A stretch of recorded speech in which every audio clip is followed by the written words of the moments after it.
పొన్నూరు నియోజకవర్గ ప్రజల్ని మోసం చేసిన వ్యక్తి ధూళిపాళ్ల అని వైసీపీ పార్లమెంట్ అభ్యర్థి ఎమ్మెల్యే కిలారి వెంకట రోసయ్య అన్నారు. ధూళిపాళ్ల దేవాదాయ శాఖకు సంబంధించిన భూములను ఆక్రమించాడని ఆయన ఆరోపించారు. నియోజకవర్గ ప్రజలు ధూళిపాళ్ల మాటలు నమ్మే పరిస్థితిలో లేరన్నారు. పొన్నూరులో ఈసారి కూడా వైసీపీ జెండా ఎగురుతోందని ధీమా వ్యక్తం చేశారు. వైసీపీ ప్రభుత్వం వచ్చాక పొన్నూరులో పెద్ద ఎత్తున అభివృద్ధి పనులు చేశామన్నారు. పొన్నూరు నియోజకవర్గం అభివృద్ధి చెందాలంటే మళ్లీ వైసీపీ రావాలన్నారు. 25 సంవత్సరాల్లో ఈ నియోజకవర్గం అభివృద్ధికి నోచుకోకుండా ప్రజలని నిరంతరం మోసం చేసిన వ్యక్తి ఎవరు ఉన్నారంటే ధూళిపాళ్ల నరేంద్ర కుమార్. అదేవిధంగా ఈ రాష్ట్రంలో నారా చంద్రబాబు నాయుడు ఈరోజు ఏదో సచివుడిలాగా మాట్లాడుతూ ఉన్నాడు. నిన్నగాక మొన్న మీరు చూసుంటారు, దేవాదాయ భూముల గురించి ఒక ప్రెస్ మీట్ పెట్టాడు. వాస్తవాలు తెలిసి కూడా ఒక అబద్ధాలు వల్లించాలి, అధికార పార్టీ నేతల మీద బురద వేయాలనే తాపత్రయం పడతా ఉన్నాడు. ఏదైతే భావనారాయణ స్వామి గుడి భూముల గురించి ఈ ప్రాంతంలో ఎక్కడా కూడా ప్రభుత్వ భూములు లేనందున భావనారాయణ స్వామి గుడి భూములు 19 ఎకరాల ఆటో నగర్ కోసం ఈరోజు ప్రతిపాదనలు పంపించడం జరిగింది. దానికోసమే ఈ భూములు ఎండోమెంట్స్ డిపార్ట్మెంట్ వారు 4 భాగాలుగా విభజించి దాని ఆక్షన్ వేయడం జరిగింది. రోడ్డు వైండింగ్ మేము చేసాం. ఆటో నగర్ ఆలస్యమైనా కూడా ఇప్పుడు కూడా ఆటో నగర్ ఆక్షన్కి వచ్చింది. భూములు కూడా ఆటో నగర్ కోసమే చేసాం. నువ్వు ఏదన్నా చేసావా ఈ ప్రాంతం ప్రజలకే అడుగుతా ఉన్నా. నువ్వు ఏదన్నా చేసినా నీవు నీ కుటుంబం లబ్ధి కోసమే చేసావే తప్ప పొన్నూరు నియోజకవర్గ ప్రజలకి నువ్వేం చేసావో నేను అడుగుతా ఉన్నా. నీతో అనుమతిగా ఉంది, వాళ్ళతో వాళ్ళ కంపెనీలో నువ్వు ఎన్నో కార్యక్రమాలు చేసిన వాడిని నువ్వు కాపాడావా లేదా? బర్నబాస్ హత్య కేసులో కుర్రాసీన్ అనేవాడిని. ఇవ్వాలేదో నువ్వు సచివాలయం ఇక్కడ ఈ ప్రాంత ప్రజలు ఎవ్వరు కూడా నువ్వు సచివుడనే ఎవ్వరు కూడా నమ్మట్లేదు.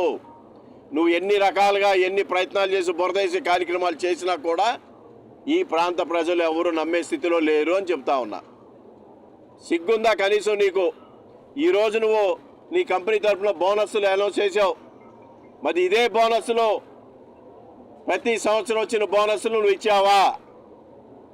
ఇవాళ మేము ప్రశ్నించిన తర్వాత కానీ నువ్వు బోనస్లు ఇస్తా ఉన్నావు రైతాంగానికి, పాడి రైతాంగానికి.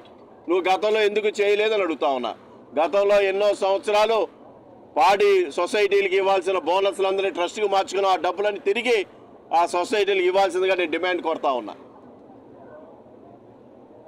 నీలాంటి వ్యక్తులు ఈ ప్రాంతంలో మరీ ముఖ్యంగా పొన్నూరు నియోజకవర్గంలో బీసీ, ఎస్సీ, ఎస్టీ, మైనార్టీ వర్గాలకి నువ్వేం చేసావని అడుగుతా ఉన్నా.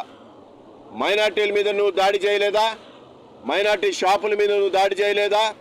లేదు బీసీ, ఎస్సీ, ఎస్టీ ఏరియాలో నువ్వు ఏం అభివృద్ధి చేసావని అడుగుతా ఉన్నా. ఇవాళ ఏదన్నా అభివృద్ధి చేసావంటే జగన్మోహన్ రెడ్డి గారి ప్రభుత్వంలో మేము ఈ 5 ఏళ్లలో ఈ బీసీ, ఎస్సీ, ఎస్టీ, మైనార్టీ ఏరియాలో పెద్ద ఎత్తున ఇవాళ మౌలిక సదుపాయాలు కల్పించే దాంట్లో మేము ప్రధాన పాత్ర పోషించాం. నీకన్నా బాగా చేసాం. నీలాగా ప్రతి గ్రామంలో నీరు చెట్టు కింద ప్రతి గ్రామంలో దోపిడీ చేయలా. నువ్వు ప్రతి గ్రామంలో దోపిడీ చేసావు. సిగ్గుండి ఇంకా నువ్వు అబద్ధాలు మాట్లాడుతూ ఉన్నావు. నీ జన్మ ఎత్తినా కూడా ఇవాళ మేము చేసిన అభివృద్ధి కార్యక్రమాలు నువ్వు చేయలేవు. ఈరోజు మేము ఒకటే చెప్తా ఉన్నాం, పొన్నూరు నియోజకవర్గానికి అభివృద్ధి వైపు దిశగా పయనించాలంటే వైఎస్ఆర్ కాంగ్రెస్ పార్టీయే ఇక్కడ గెలవాలి. ఇవాళ మా అభ్యర్థి పొన్నూరు నియోజకవర్గ అభ్యర్థి సమన్వయకర్త అంబటి మురళీకృష్ణ గారిని అత్యధిక మెజార్టీతో గెలవబోతా ఉన్నారు.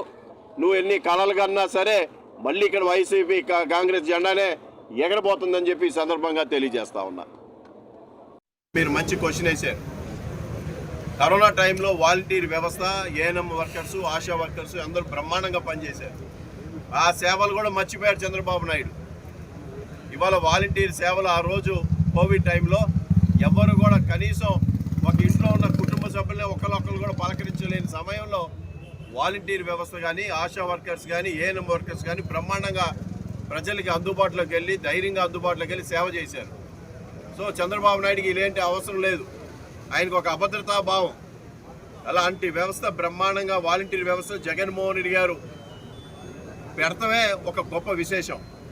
అలాంటి వాలంటీర్ వ్యవస్థ మీద విషయం కక్కుతూ ఉన్నారు ఈ కూటమి నాయకులు. కాబట్టి రాబోయే రోజుల్లో అభద్రతా భావం క్లియర్గా అర్థమవుతుంది. వాళ్ళు గెలవలేని పరిస్థితి అనేది కూడా స్పష్టంగా అర్థమయ్యి ఇవాళ కుయుక్తులని బండి వాలంటీర్స్ని దూరంగా ఉంచాలని తాపత్రయపడతా ఉన్నారు.